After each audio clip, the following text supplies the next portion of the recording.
അടിപൊളിയായിരുന്നു. നല്ല പടം, സൂപ്പർ. അടിപൊളിയായിരുന്നു. സൂപ്പർ. ഒരു കുഴപ്പമില്ല, സൂപ്പർ. കൊള്ളായിരുന്നു. അടിപൊളി സിനിമ ബ്രോ, കാണാൻ പറ്റിയ സിനിമ. നല്ല പടം, എന്തോ നല്ല സിനിമയാണ്. കൊള്ളായിരുന്നു, സൂപ്പറായിരുന്നു. പടം വലിയ നല്ല പടമെന്നുള്ള അഭിപ്രായമൊന്നുമില്ല.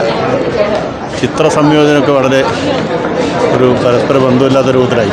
കഥയുണ്ട്, കഥയും ഇങ്ങനെ പറയാനില്ല. നല്ല സൂപ്പർ പടം, അടിപൊളി, പവർ. നല്ല പടം. സിനിമാറ്റോഗ്രാഫി ഒക്കെ വെരി നൈസ് ക്രിയേറ്റ്. പടം അടിപൊളി, സൂപ്പർ പടം. അത് തേയിലൊന്ന് കാണേണ്ട പടം തന്നെ. VFX എല്ലാം ടോപ്പ് നോച്ച്, ക്ലൈമാക്സ് അടിപൊളി. പടം കൊള്ളാം, അടിപൊളിയാണ്. ഫുള്ളും അതായത് എന്തെന്ന് പറയാ, ഇനി സിനിമ ഇൻഡസ്ട്രിയിൽ ഇങ്ങനെ ഒരു മൂവി ആർക്കും എടുക്കാൻ പറ്റില്ല. അങ്ങനെയാണ് ടോപ്പ്. അതായത് ഒരു ലാഗിങ് പോലും ഇല്ല. ഭയങ്കര ത്രില്ലിങ്ങും ഭയങ്കര ബൂസ് ബമ്പുമാണ് പടം. മൂവി അടിപൊളിയാണ്, അടിപൊളി. കൊള്ളാം, നല്ല എല്ലാം കൊള്ളാം. സിനിമയായിരുന്നു. ഋഷഭ് ഷെട്ടിൻ്റെ പെർഫോമൻസ് പറയാൻ പറ്റില്ല. ഈ സിനിമ തിയേറ്ററിൽ തന്നെ എക്സ്പീരിയൻസ് ആണ്. ഉഗ്രം പടം.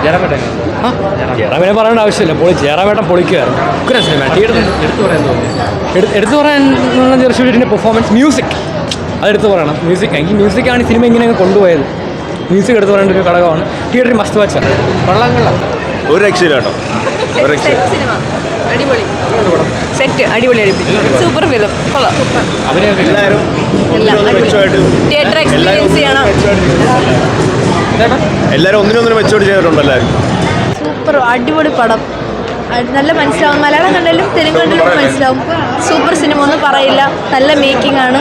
മാത്രമല്ല നല്ല രോമാഞ്ചൊക്കെ വന്നു. സൂപ്പറായിരുന്നു. അഭിനയം രക്ഷയില്ല. എല്ലാവരും ഒന്നിനൊന്നിനും മെച്ചമായിരുന്നു. ഓരോ അല്ലെങ്കിൽ പിസ്റ്റൽ വന്നുകൊണ്ടിരിക്കുന്നവരും നമുക്ക് ഭയങ്കര ആകാംക്ഷയാണ്. ഫസ്റ്റ് വാച്ച് മൂവിയാണ്. സൂപ്പർ സിനിമ, നല്ല പടം, കണ്ടിരിക്കണം. അഭിനയം കിട്ടില്ല, നല്ല മേക്കിങ്ങും സെറ്റാണ്. അടിപൊളിയാണ് സിനിമ. ഒരു തവണ കൂടെ കാണാൻ നന്നായിട്ട് തോന്നുന്നുണ്ട്. ഓരോ സീൻസും കാണുമ്പോൾ ഭയങ്കരമായിട്ട് രോമാഞ്ചമാണ്. ഭയങ്കര നമുക്ക് അപ്പം രോമാഞ്ചം അത് കൊണ്ടാണ് ഇപ്പോൾ ഇറങ്ങുന്നത്. ഇനിയും കാണണമെന്നുണ്ട്. നല്ല സിനിമയാണ്, എല്ലാവരും കാണാം. ഇനിയും ഞാൻ പറഞ്ഞില്ലേ, ഒരിക്കൽ കൂടെ കാണാൻ എനിക്ക് തോന്നുന്നുണ്ട്. അതുപോലെ തന്നെ എല്ലാവർക്കും കാണാൻ പറ്റുന്ന സിനിമയാണ്, നല്ല സിനിമയാണ്. നല്ല എക്സ്പീരിയൻസ് ആണ്.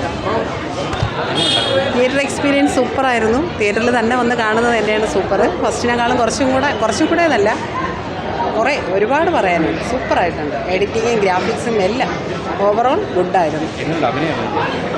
ഒരു രക്ഷയില്ല, നന്നായിട്ടുണ്ട്. നമ്മുടെ മലയാളത്തിൽ നിന്ന് ജയറാം വന്നിട്ട് നമ്മൾ പ്രതീക്ഷിക്കുന്നില്ല. ജയറാം ഇങ്ങനെ ഒരു റോളായിരിക്കുമെന്ന് പ്രതീക്ഷിച്ചില്ല. ശരിക്കും പറഞ്ഞാൽ ഒരു ഗസ്റ്റ് റോൾ അങ്ങനെയൊക്കെയാണ് പ്രതീക്ഷിച്ചത്. പക്ഷെ കണ്ടപ്പോൾ ഒരു രക്ഷയില്ല. എല്ലാവരും നന്നായിട്ടുണ്ട്, സൂപ്പറായിട്ടുണ്ട്. ലാഗുമില്ല. നിങ്ങൾക്ക് അങ്ങനെ ഒരു ബോറടിയോ ഒന്നും തോന്നത്തില്ല. സൂപ്പറായിട്ട് കാണാൻ പറ്റും. കുഴപ്പമില്ല, അത്യാവശ്യം കുറച്ച് പേടിക്കാനും എല്ലാത്തിനും എല്ലാ കാര്യത്തിനും കൊള്ളാം. അഭിനയം ആകുമ്പോൾ മാസ അഭിനയം. ആ നടൻ എൻ്റെ അപ്പോ അവൻ എങ്ങനെ അഭിനയിക്കണം എന്ന് നമുക്ക് പേടിച്ചു. അങ്ങനത്തെ രീതിയിലുള്ള അഭിനയം എടുത്തു പറയാൻ നേരം ഇത് സത്യം പറഞ്ഞ ഒരു ദൈവത്തിൻ്റെ അങ്ങനെയുള്ളൊരു ക്യാരക്ടറൊക്കെയാണ് കൊടുത്തിരിക്കുന്നത്. അടിപൊളി പടം, നല്ല ഇഷ്ടപ്പെട്ടു. ഫാമിലിയായിട്ട് എല്ലാവർക്കും ഇഷ്ടപ്പെട്ടു.